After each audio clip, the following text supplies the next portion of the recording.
Assalamualaikum warahmatullahi wabarakatuh. Alhamdulillah, ini merupakan antara siri tazkirah yang akhir. Ia merupakan inisiatif Akademi Pengajian Islam dalam memberikan tazkirah setiap hari kepada warga Akademi Pengajian Islam dan UM-nya. Baik, oleh kerana kita nak akhir ini, saya ingin melihat kepada seperti mana yang kita maklum bahawa bulan puasa ini difardukan dalam bulan qamari atau bulan berdasarkan bulan. Bukan berdasarkan apa nama kita namakan bulan samsi. Bulan apa nama Jagori ke bulan Masih ke. Baik. Jadi apa yang kita sedia maklum bahawa marilah kita tengok pengalaman kita yang lalu. Kita ingat bahawa tahun ini kita bermula puasa berapa hari bulan? Tahun ini kita bermula puasa 23 Mac. Tapi tahun lepas kita ingat bahawa kita berpuasa 3 April. Dan juga kita raya tahun lepas, raya mengejutkan 2 Mei 2022. Sepatutnya kita raya 3 bulan Mei, tapi kita raya 2 Mei. Kemudian ada satu lagi tahun lepas, tahun sebelum tu lagi, tahun 2021. Kita raya, kita puasa pada 13 April 2021 dan kita raya 13 Mei. Maksudnya tarikh itu dia berbeza. Gitu. Begitu juga bermaksud dia tak fit tarikh tu. Berbanding dengan perayaan contohnya Christmas ke apa, dia fit. Katakanlah 25 hari bulan Disember. Bukankah senang begitu? Kita raya, katakanlah puasa ataupun raya dalam bulan tertentu. Senang kan? Dia bergantung pada contohnya bulan Disember. Telah tentu kita tak kalut dah. Kita dah lebih pada cuti, campur cuti raya, campur cuti cuti untuk kita family belancong ataupun pergi aktiviti family dan sebagainya. Baik. Dari situ kita dapati bahawa kalau saya mengikut satu pandangan daripada almarhum Profesor Dr. Yusuf Al-Qaradawi dalam kitabnya Fiqhus Siyam, membincangkan tentang apa yang kita namakan limadza faradallahu siyam syahran qamariyan.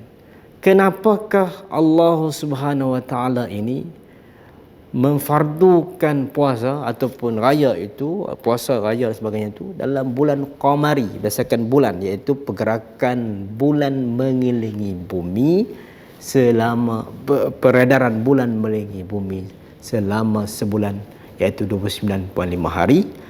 Sebanyak 12 kali akan menghasilkan 1 tahun 354 hari ataupun 355 hari.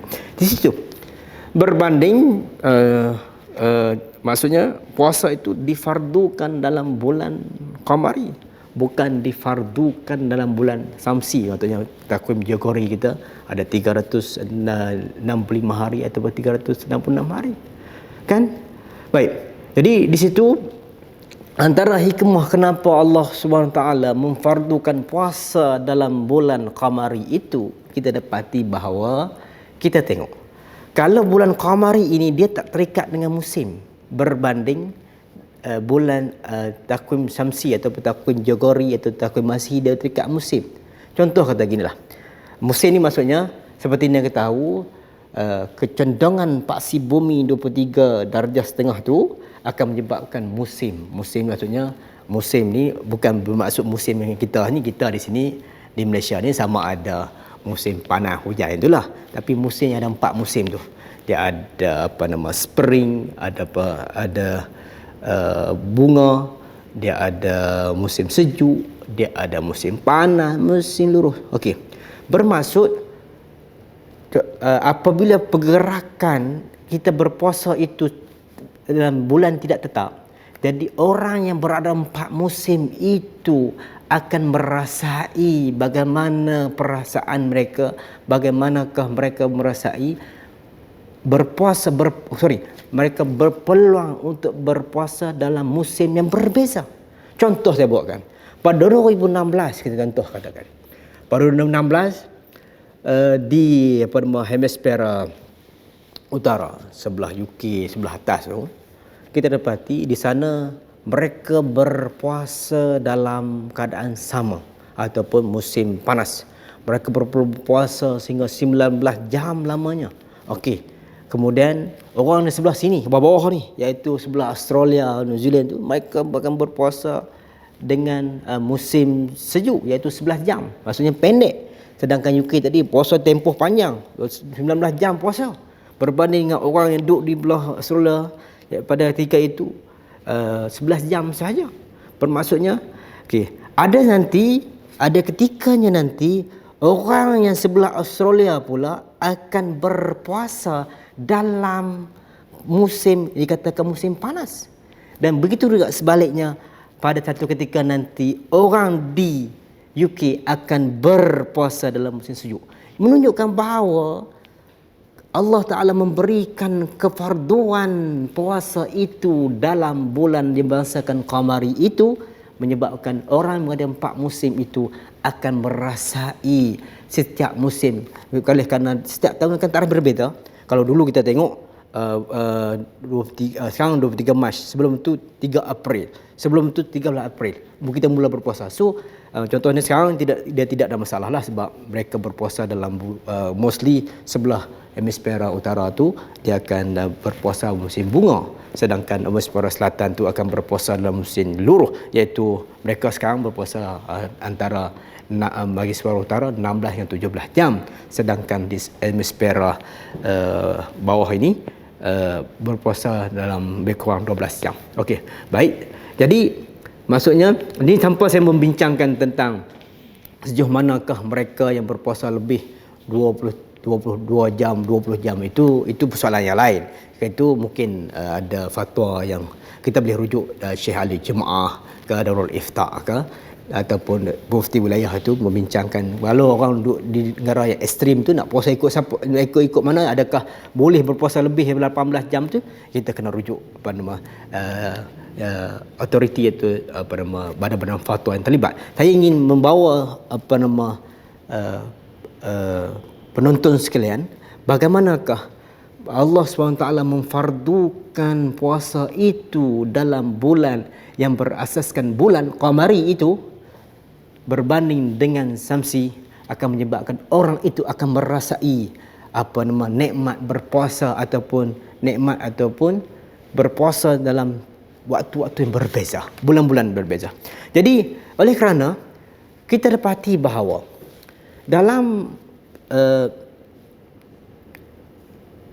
tempoh bulan ini, kita perlu tahu, oleh kerana perbezaan di antara bulan Qamari dengan bulan Samsi ini, ataupun bulan dibahasakan bulan Qamari dan Samsi, kita dapati bahawa ada 11 hari. Sebab ini disebabkan oleh bulan Qamari dengan Samsi. Tadi kita kata bulan Qamari 354 hari, sedangkan bulan Samsi itu 365 hari. Ada 11 hari situ. 11 hari itu menyebabkan dalam 33 tahun orang itu akan berpuasa dalam musim yang berbeza. Maksud kata, kalau kita nak puasa dalam tarikh yang sama seperti kita puasa hari ini, kita kena tunggu 33 tahun lagi, iaitu dalam tahun 2056. Kalau siapa kita masih hidup lah, 2056 kita akan rasai puasa dalam bulan kita sekarang bulan 3 dan raya bulan 4. Maksudnya dalam tempoh 33 tahun ni, orang yang di negara-negara yang mempunyai 4 musim tu akan merasai puasa dalam indikator waktu yang berbeza tersebut. Jadi menunjukkan ketaatan kepada Allah SWT ketika susah dan ketika senang, itu memberikan satu indikator bahawa dalam kita melakukan ibadah itu ada ketika mana kita susah dan kita senang, maka kita perlu melaksanakan ibadah itu walaupun apa jua sekalipun. Itu saja untuk kali ini. Wabillahi taufiq. Assalamualaikum warahmatullahi wabarakatuh.